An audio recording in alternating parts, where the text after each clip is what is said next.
Well, good morning, good afternoon, wherever you are in the world. This is Dr. Sally Good, and we are having a podcast today called Good Body, Good Brain.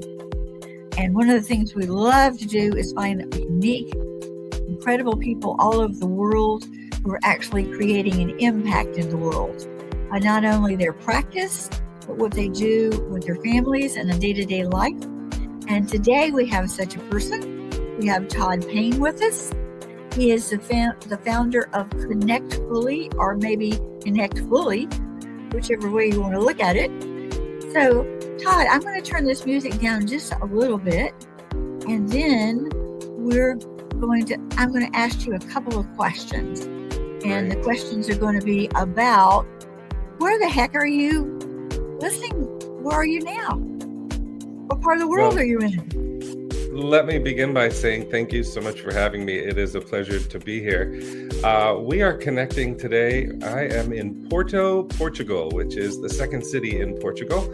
And my family and I live here. We moved here to Portugal following a house fire when we lost our home and all of our possessions in Colorado about 3.5 years ago, and decided to use that as an opportunity to explore the world and see if we couldn't try something new. So a lifetime in the United States, and now we are citizens of the world. Oh, and it was a matter of timing. Sorry about your house. Remind me the name of that town. Louisville, Colorado, between Denver and Boulder. And there was a fire. It was a wildfire. About 1,000 homes were lost during that fire back in December of 21. Oh, and that the tragedy of that, of having to rebuild and whatever. And it's I think I mentioned to you, I used to live in Lahaina, Hawaii, that completely burned down last year, which seems like a lifetime ago. But then you're dealing with the aftermath of that. So good for you that you had the foresight and the adventuresomeness to take off and go and do. Tell me. It's part. Oh, go ahead. Go ahead. I was just going to say it's part of how my wife and I see the world. That there's always going to be challenges. There's always going to be the unforeseen, and to try to grab a hold of it and say, we have to force things to be back the way that they used to be. We're going to make it, we're going to go back in time. And that's just not how we've discovered life to be. So we asked ourselves, hey, what is this an opportunity to do? And that's really ultimately how we ended up, going on an adventure, as you say. And I'm very curious about your work with emotional intelligence. Can you tell me how you started out creating this company, Connect Fully, and basically what services do you do? Yeah, thank you. I was an ordained minister for 20 years in the Lutheran Church, but it was a very hard thing for me because I had no people skills as a young man. In fact, when I told my parents that I was going to be a minister, my father said, "You can't be a minister, you're terrible with people." And part of my training for ministry was a year-long internship, at the end of which my supervisor wrote on my evaluation form, "Todd has none of the gifts and skills for ministry." I was so bad with people, I didn't even know I was bad with people. But 20 years in the ministry, it's like life in a rock tumbler. And I learned about myself. I learned about others. I learned about couples. I learned about teams. And ultimately, I was able to get a sabbatical. And on my sabbatical, I discovered a tool called the Enneagram, which is a system of personality. And when I discovered the Enneagram, all these lessons that I had been learning about how people functioned and how they interacted and how those interactions could be better, there was a framework and a system. And so I began to use the Enneagram in my congregation, with my parishioners, with my staff, with my volunteers, and really discovered that it was a valuable tool. And then I decided one day that I was kind of done with evenings and weekends, and I was ready. I'd paid my dues. I was ready for something different from life. And that was when I said, this gift of emotional intelligence is something I think everyone could benefit from. And so I have a lot of clients that are couples. I have a lot of clients that are trying to have a relationship with their grown children. Anybody who is really struggling to understand the people in their lives, have communication with them, to be empathetic with them. The Enneagram really gives us those skills. And so that's the tool that I use. I like to say the Enneagram is the vehicle and emotional intelligence is the road that we drive down in that vehicle. So that's the work that I do with people, is to help them understand themselves better, understand other people better, and then use that to improve their relationships and their lives. So, where do you think the very genesis of all this starts? Where does it start? Well, there are 4 pillars to emotional intelligence, and the first pillar is self-awareness. If we don't understand our own patterns, our own triggers, our feelings and thoughts, and the way that we interpret the world around us, and the way that we respond to the world around us, then we really end up being caught in many of the same patterns over and over again. So self-awareness is the first pillar, and it's the one that I work with people to understand their Enneagram type, and not only to understand the shadow side, but also to understand the possibilities, because the Enneagram gives us a way to grow. And that's that second pillar of emotional intelligence. It's the self-management. Now that I know a little bit about myself and what triggers me and what gives me joy, now I can make informed choices. I'm not bound to do the things I've done in the past, but I can actually move in a direction that I want to move in. The third pillar of emotional intelligence is awareness of others. And the Enneagram gives us great insight into other people. In fact, my marriage improved wildly when I discovered the Enneagram, and all of a sudden was like, that's why my wife does the things that she does. That's why she sees the world the way she sees the world. And there's a natural empathy that is born when other people's actions don't seem so arbitrary or even maybe vindictive, but instead there's a real internal logic to them, and we can understand where people are coming from and why they are the way they are. That leads to the fourth pillar of emotional intelligence, which is relationship management. So if you kind of picture a box, there's self-awareness, self-management, other awareness, and I wish it could be other management, right? But we can't manage other people. What we can do is manage our interactions with them. So it all begins with self-awareness, to your question. But from that self-awareness, these other gifts grow and offer us the opportunity to improve ourselves and the relationships that we're in. Well, I think it's a wonderful foundational vehicle for all this work that you're doing. There are many other things we use in business, and it's not the person, it's a personality. And as soon as we learn how to speak their language, and we don't all speak the same language, even though sometimes it's English, sometimes it comes from totally different places. Some of us are like nurturers and knowledge seekers, and some of us are action takers, and some of us absolutely have to have a blueprint before we can make any move whatsoever. And when you try to push those people into moving faster, they get frustrated and sometimes angry, and they just walk out. Yeah, that's a really excellent point. I like to borrow an illustration from communication theory, and I talk about sender distortion and receiver distortion. That when we speak, we know what we mean. But if I were to use the word bus, for example, well, what did you picture? A school bus, a Greyhound, a shuttle that takes you to the terminal at the airport? There's lots of different kinds of buses in the world. And just because I know which kind of bus I'm referring to doesn't mean that you do. But when we have this insight into one another, into ourselves, we can compensate for that sender distortion, that receiver distortion. I can speak to my wife in ways that I know she'll hear me, because she is a compassionate, nurturing, loving person. And so feeling is really the language that I need to use to connect with her. And that was one of the reasons that things really turned around for us. I said, oh, it's not so hard for me to speak in ways that she understands now that I know what that is. Yes, and I think you've hit upon a really important thing in relationships, particularly in the marriage relationship. Learning that language over time and being able to apply it deepens the relationship so much. Could you tell our audience, what are some of the first things that you start to do to sort of like tap into that ability? That's a really great question. And, I offer a 16-week program that I bring my couples into. And really the beginning of the program is about understanding this Enneagram system so that we have common language. I had a student many years ago who had a career in psychiatry. And when I taught him the Enneagram, he said, gee, I wish they had given us this in medical school, because all of his relationships with his patients were what we call I-thou relationships. There's me and there's you.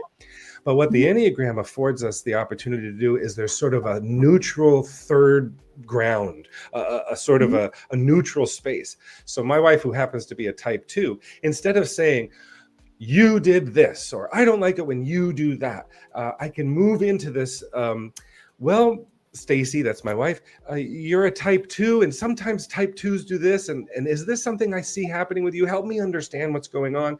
And now we're all of a sudden we're talking about type 2s. We're talking about the personality. She can connect to that as much as she feels, or she can tell me maybe I'm reading it wrong. But it's no longer this sort of head to head, but instead we have this common language, this common space. And so that's the work I do with couples in the beginning of the program, is to give them common language, to give them insight into themselves and into their partner, so that when we really dig into the issues that they're struggling with, there's no animosity, there's no fighting. There's only this cooperative understanding that we're moving forward and working together just against a problem, and not against one another. Oh, and if we could teach the world this, just think what would happen. Wouldn't that be wonderful? And I'm hoping that somebody somewhere is starting in grammar school, they're all different kinds of frameworks, but just teach something that kids can hang their hat on. So it's not like you're saying, oh, you, but it's more like, oh, I understand. Okay, when I do this, this happens, and etc. Because you're not pointing the finger at each other. Well, none of us exist in a vacuum, right? I'm also a student of systems theory, and when we begin to understand the ways that we influence one another, and the causes and effects, and the intricacies of the systems that we live in, because we have patterns of our own behavior, but as couples and relationships, we have patterns that we fall into. I'm sure you've seen that in your own relationships, and when we have the opportunity, as you say, from an early age. I know with my children, I feel like they did a better job in elementary school than was done for me in my own grade school years.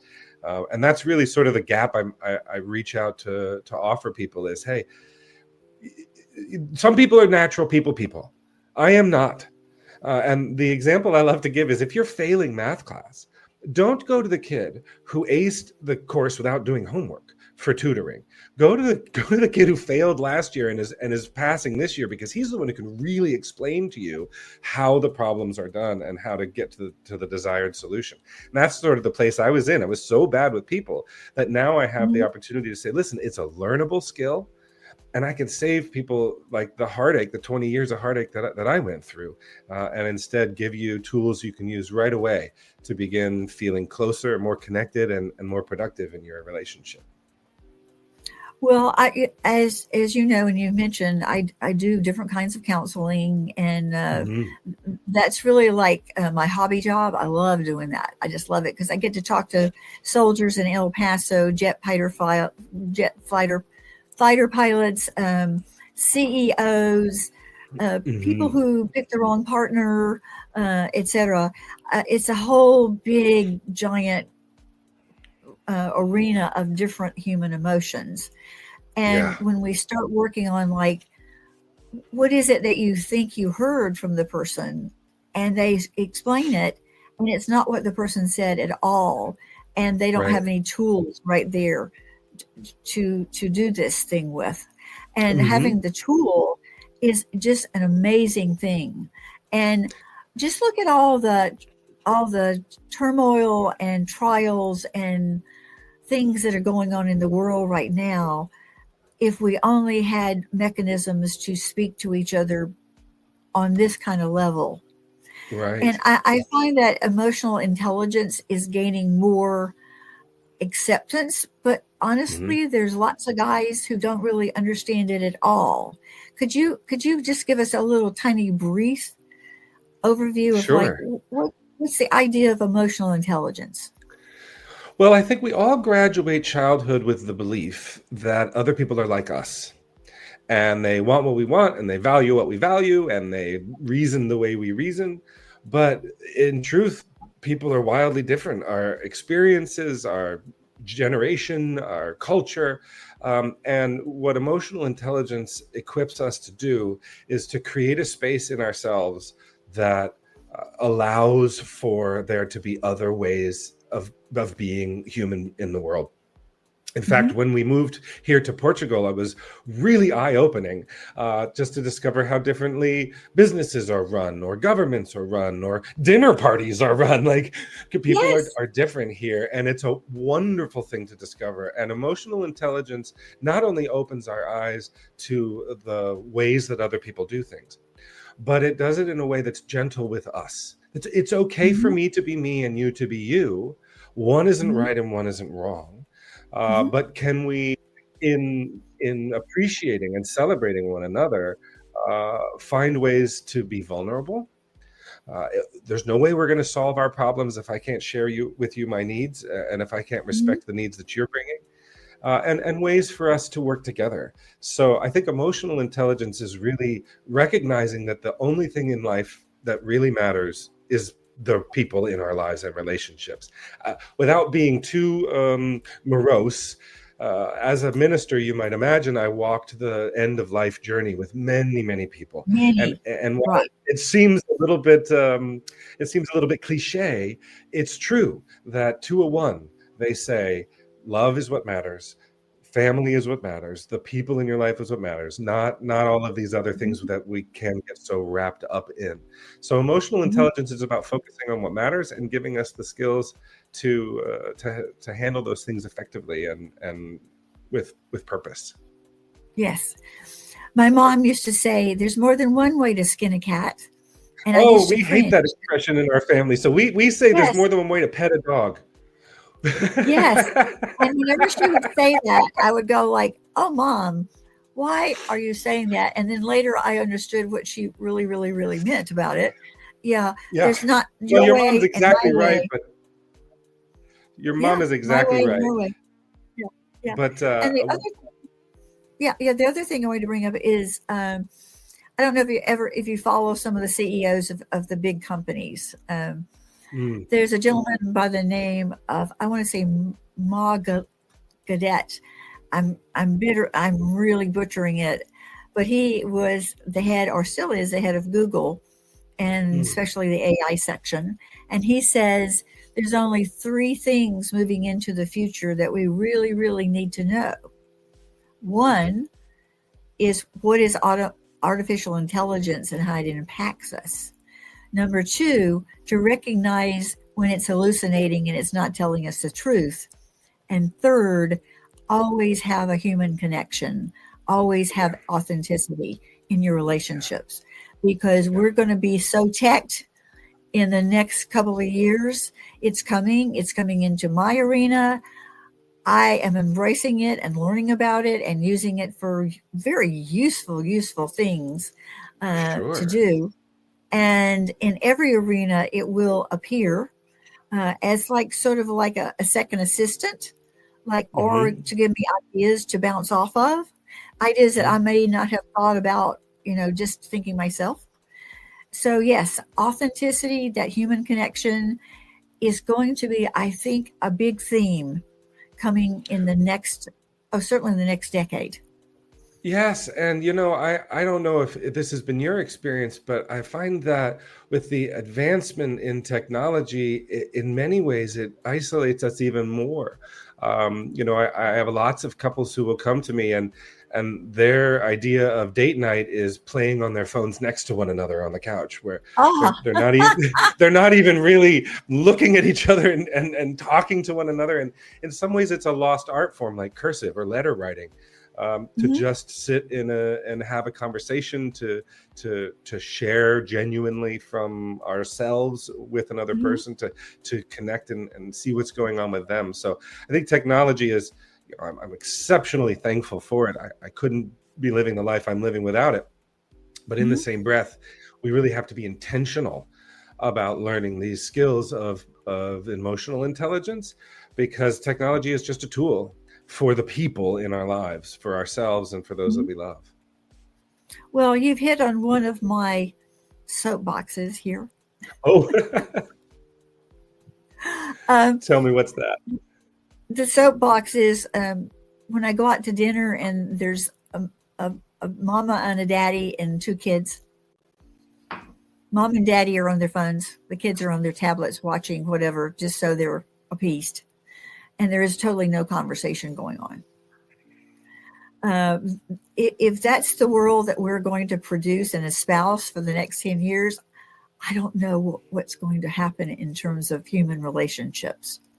So Yeah. for people that I work with who are having a lot of communication problems with their spouse, Hmm. I ask them about the quality of that.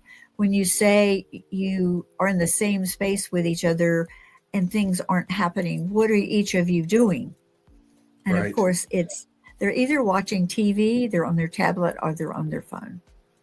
Yep. And the Yeah, it's idea true. of putting it down is so scary because Yes, it's it become is. their anchor. It's almost a shield or a protector of some kind of defense. Mhm, Because being human is hard. Being in relationships is hard. I mean, mhm, I love the work that I do, but I never want to mislead anyone that I work with that it's going to be simple. Because mhm, to get in touch with your own needs, your own feelings, your own fears is scary business. And to hold a space open for your partner's needs or fears is very challenging to do. But I also try to tell people that it is the most worthwhile work you'll ever do.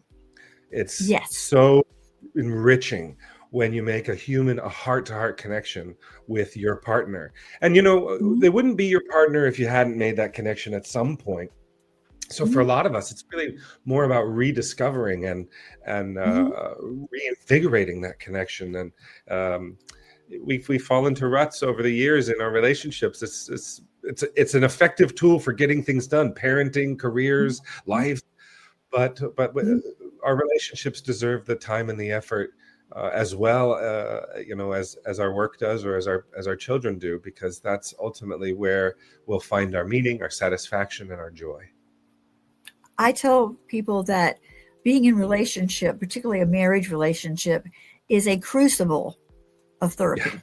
That everything, every bad thing, every good thing, every horrible thing, everything a person can do to another person, the potential is there, both good and bad. Yes. And so whenever your buttons get pushed, I call them land mines up here because I like. sometimes we have them and we don't realize it. And somebody will Yeah. say something and the reactivity will be huge. And then that's when I want to know, where did that come from?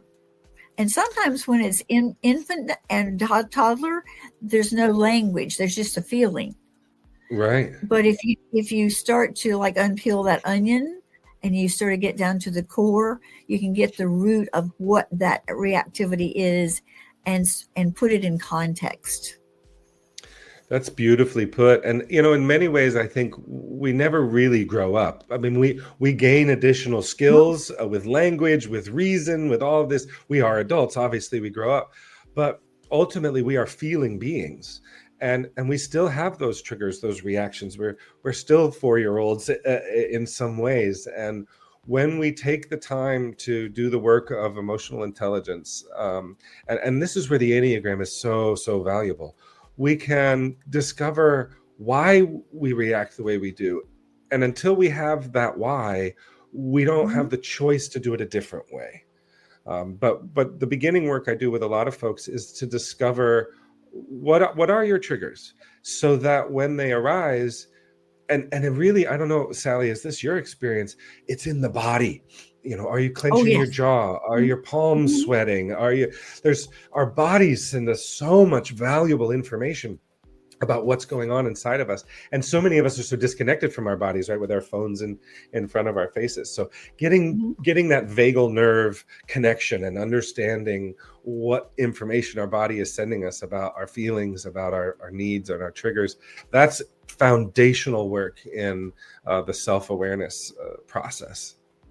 Yes, and I use the vagus nerve exercises with it to help quell anxiety, to get more Yeah. into rest and digest out of fight and flight. Yes. And most people, when I say, "Do you know what your vagus nerve is?" they go, "Huh? Huh? Huh? You know about the parasympathetic nervous system or the sympathetic nervous system?" No. Have you ever tried to stop blinking your eyes? Oh, yeah, we used to do that as kids. Well, there you go. That's the vagus nerve at work. I love that you use that. I do too. I think it's we forget that I think for many people, I know this is true for myself. In the world of the Mhm. Enneagram, I'm a head-centered person. I'm a type 5. Mhm. And so I can really live in my head, and Mhm. almost for most of my early life, sort of thought of my body as just a vehicle that my Carried self your brain. You drove just carried around it. in. Yeah, exactly. But Yes. it's not. I need to eat. I need to sleep. I need to exercise. I need to meditate. I need to treat my Mhm. body in a way that it then treats me well, so that I Yeah. can have the resources I need to perform. Yes, and it switches over to becoming the temple of the spirit. Yes. Yes, that's beautifully put. And and when we can recognize that, because with the brain gut axis going on now, with neurotransmitters being made by our gut, with the gut Right? having genomic response, with the gut managing hormones, managing things that happen in our brain, the TPA axis, pituitary, thymus, adrenal glands going on in our head that is actually managed by our gut, we go, whoa, boy, God was really, he really knew a lot of stuff, didn't he? And guess what? We don't know the tiniest little thing about what we're capable of. And in many ways, we are always a little bit behind the system. Right? Our bodies and our minds are responding, and Mhm. we have this illusion of control, but we're kind of along for the ride in many ways. I was shocked when I learned that the vagus nerve has more neurons that fire in the direction of the brain, giving the brain information, than the other way Mhm. around. I'm thinking, oh, the brain controls the body. No, no, no. The No, body well, informs the brain. There's all of this mhm. transmission of valuable information, and the gut is what are they calling it now? The second brain, The second brain, gastropsychiatry. and then Yeah, now they've found neural connections in your heart, and they're calling that your that's right. third brain. That's right. And you know what? It's what's fascinating is the Enneagram, and now it's 2,500 years old. Mhm. It goes straight to the heart of what we've just been talking about, because the first lesson Mhm. of the Enneagram is that all human beings have three kinds of intelligence. We have a head intelligence, we have a heart intelligence, and we have a gut intelligence. And when we learn how those function inside of us, and how each of us is sort of a unique recipe of those, Mhm. it's absolutely enlightening to understand human beings in this multifaceted way, rather than sort of simple. We're not simple creatures. No, no, we're infinitely and wondrously made. and Yes. and we can talk about things on the cellular level in our gut, like there's the heroes that are breaking down fiber for us, and there's some little guys over here having a party, and they get out of control every now and then. So we have to make sure that they're okay. If they're not going to leave the condominium in a mess, you know how when you have those overnight visitors, those kind of things. Yes, just having a framework to understand more about what your body's capable of. And I tell people, the 10th cranial nerve, the vagus nerve, is the longest nerve in your body. And it's the wanderer. And it comes from the Latin word for vagus, which means vagrant or vagabond.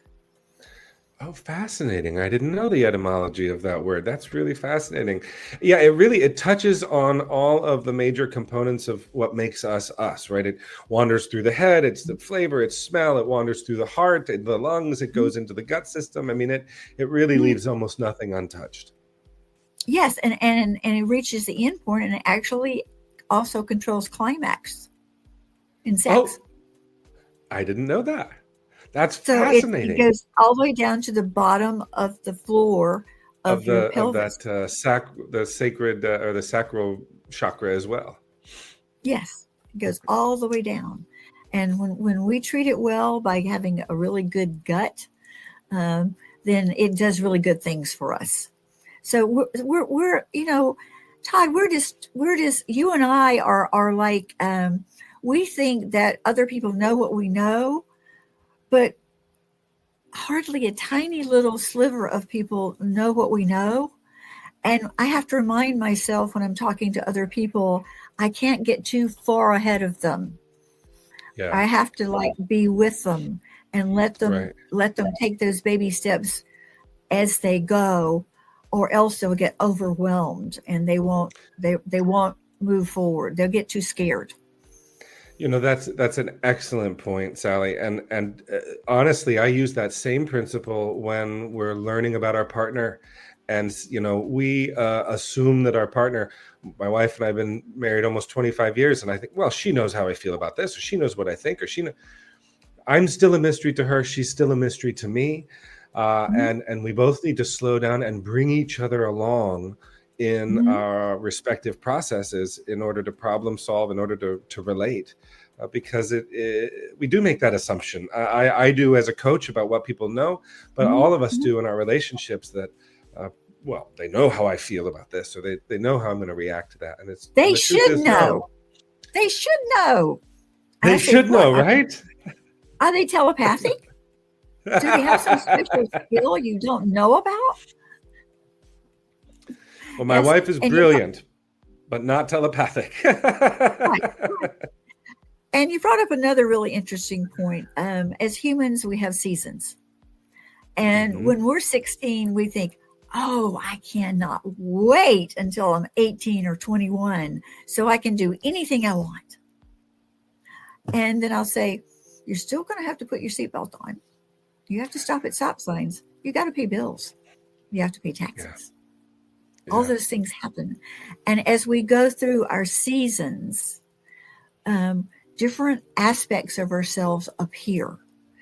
For sure. Different qualities that we have, we start to use them in a different kind of way. Yes. Like right now, I'm helping women leaders and entrepreneurs who have a message.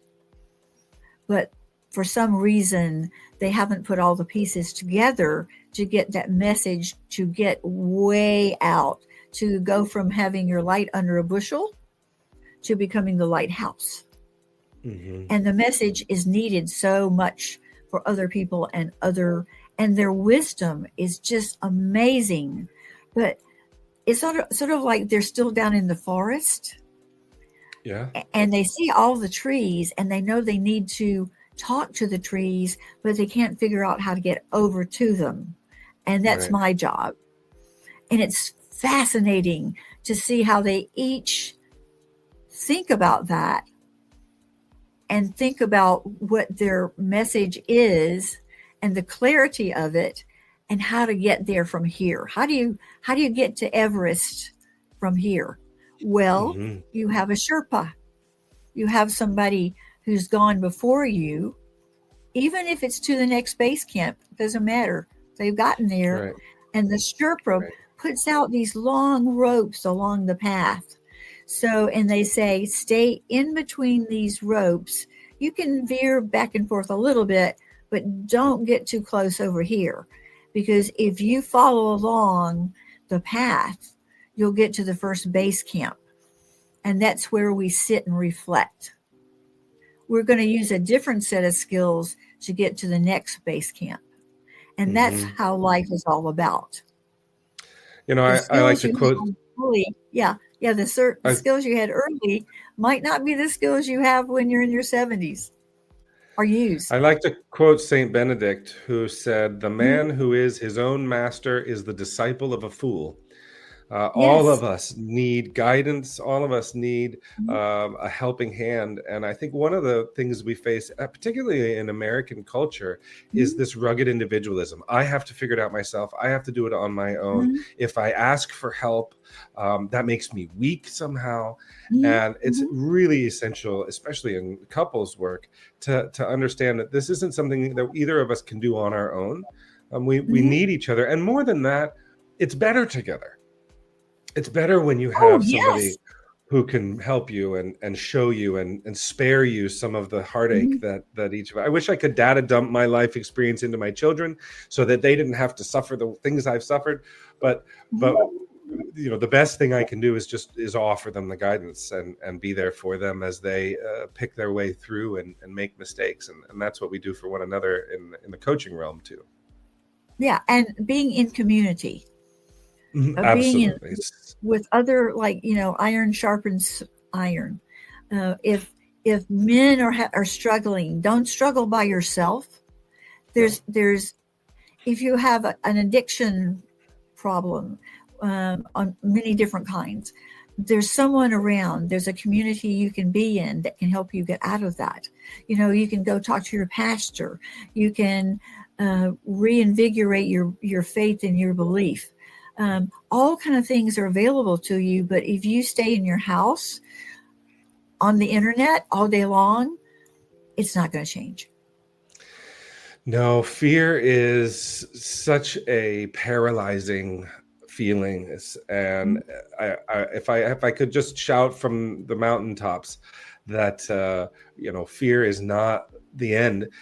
The way that the limbic system works in the brain, Mhm. fear is among the most powerful things that we experience. But hope is actually more powerful.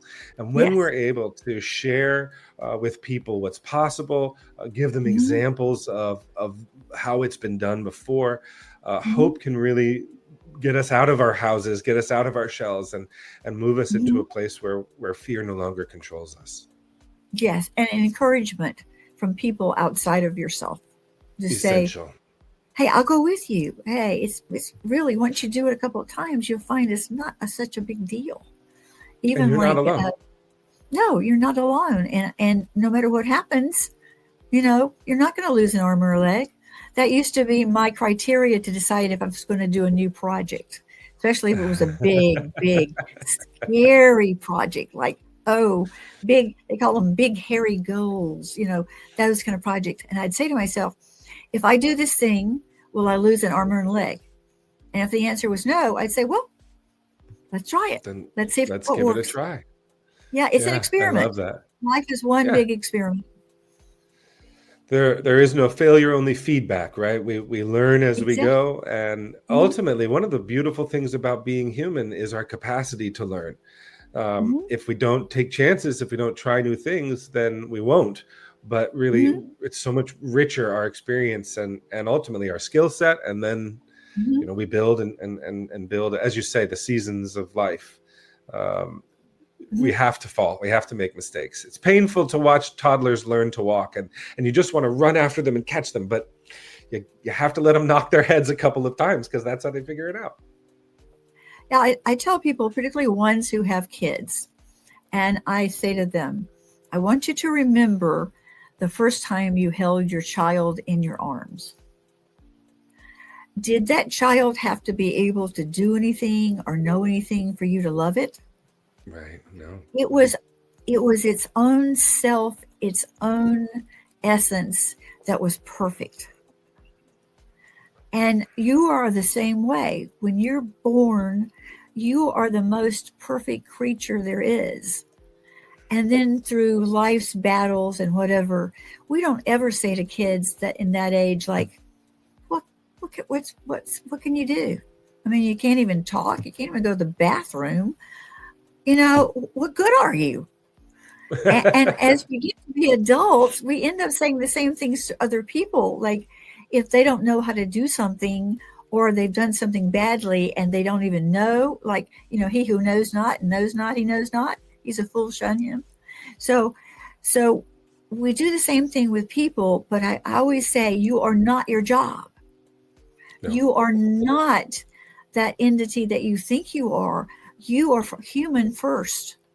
Yes. And when we can accept that and embrace it, all the other stuff kind of like just falls in place.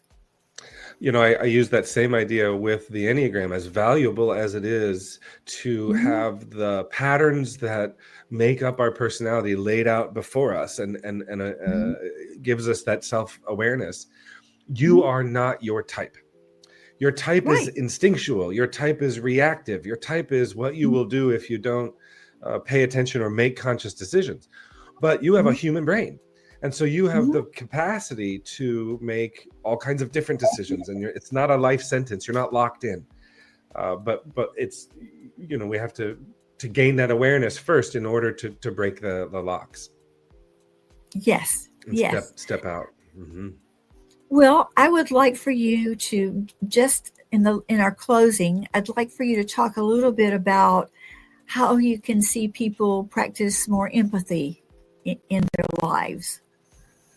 Yeah, that's a great question. And, I wish that it was as easy as a couple of tips or pointers, like making Mm-hmm. a cake or something. But in truth, the first thing that I want anybody who is interested in having more empathy to practice is self empathy. I think a lot of us really judge ourselves very harshly. We have high demands and we beat ourselves up. And if we can't have a space for ourselves to fall, to learn, rather than calling it making mistakes, let's call it learning. If we don't have a space for that Mm-hmm. in ourselves, how can we have that for other people? And then we've already touched on maybe one of the other most important ones, which is to set yourself up for success by caring for yourself in a way that gives you the internal resources to be empathetic. I love those old Snickers commercials. Do you remember? And the guys, he would be mean and shouting and horrible, and they'd say, "Oh, you need a Snickers," and then he'd eat a Snickers bar, and then all of a sudden he'd be happy. And yeah, when you're hungry, when you're tired, when you're under tremendous stress, the capacity for empathy is diminished. So we really Mm-hmm. have to set ourselves up to be empathetic. But once we've done those things, once we've learned how to have some empathy for ourselves, when we've Mm-hmm. established some practices so that we have those inner resources, then really what it becomes is about imagining another gift of the human mind, Mm-hmm. imagining the Mm-hmm. kinds of things that other people are going through, what they're feeling, what they're experiencing. It's okay if you would respond differently to the same situation or stimuli, but their response is perfectly legitimate too. They're a human being, and however they may feel, however they may react, there's some internal sense and some logic there. So when we can, as the adage goes, walk a mile in their shoes, we can say, Mm-hmm. I can understand. I'd say this to my wife: I can understand why what I said upset you. Uh, it wouldn't have upset me if you had said it to me, but I can Mm-hmm. appreciate that your feelings are now hurt. That goes so much farther than the first years of our marriage, when I would just say, well, if you don't agree with me, then you must not understand me. So I'm just going to keep explaining myself until we're on the same page. No, that's never going to happen. She's a different person. And that empathy is, Mm-hmm. or it arises from the capacity to, I think even the Greek word means to feel, right? Sympathy and empathy, that pathy that goes with that Kathy, is pathos. feeling. Yeah. Yes. Yeah. It's that heart intelligence we were talking about Mm-hmm. earlier, and allowing it Mm-hmm. in it's hard, but it's the key to really human connection. We connect with other people in our common suffering and our common failings much more than we do in our triumphs and successes. So we have to kind of tap into that and allow it to be as uncomfortable as it is.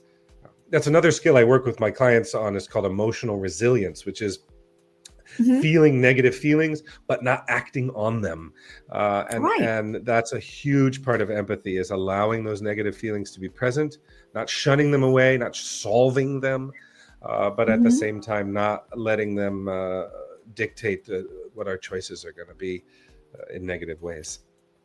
Yeah, you hit on when you were talking about being angry or whatever. I use halt as the mnemonic. Yeah, that's a Yeah, good one. when you're hungry, angry, lonely, or tired, stop before you Yep. engage in any conversation with another human being. Get yourself together, whether it's feeding yourself or taking a step back, because you can create a lot of hurt when you're hurting. Sure. And there is this magic moment that we have the opportunity to intervene before we act.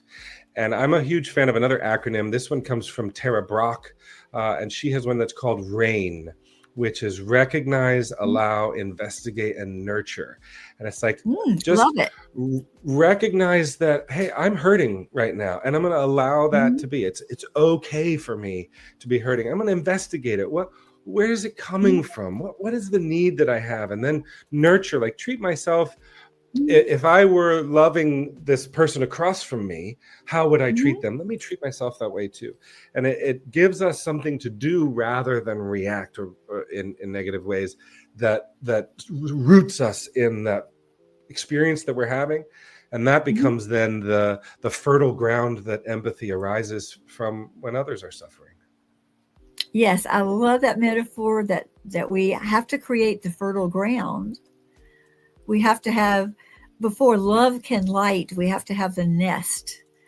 Um, Yeah. and making the nest is when we're doing all the work for ourselves, when we're doing our own inner interventions, and when we're looking at those mind landmines up there and we're trying to defuse them, when we can create a safety, a nest for love to light, that's when we tune into that particular part of the world. And suddenly, someone we have never seen before, but they might even be my next door neighbor, but we didn't see them before. Right. They can enter into your environment and might be just the right person at the right time. And they go from being objects to being subjects. They go Yes. from being things in the world to people that are real and have feelings and stories, and ultimately that's where the most wonderful relationships in my life have come from, is pausing and giving the space for people to be who they are, and Mhm. a curiosity, discovering what their life experiences are and Mhm. what their perspectives are. It's really enriching, but only when they stop being a threat. Only when you stop seeing people as we're not competing against one another. No. There's no love is not a limited resource. There's plenty of it to go around. Let's share it. It somehow compounds, doesn't it? Yes. It grows in ways that don't make a whole lot of sense, because It it's goes like this. And yeah.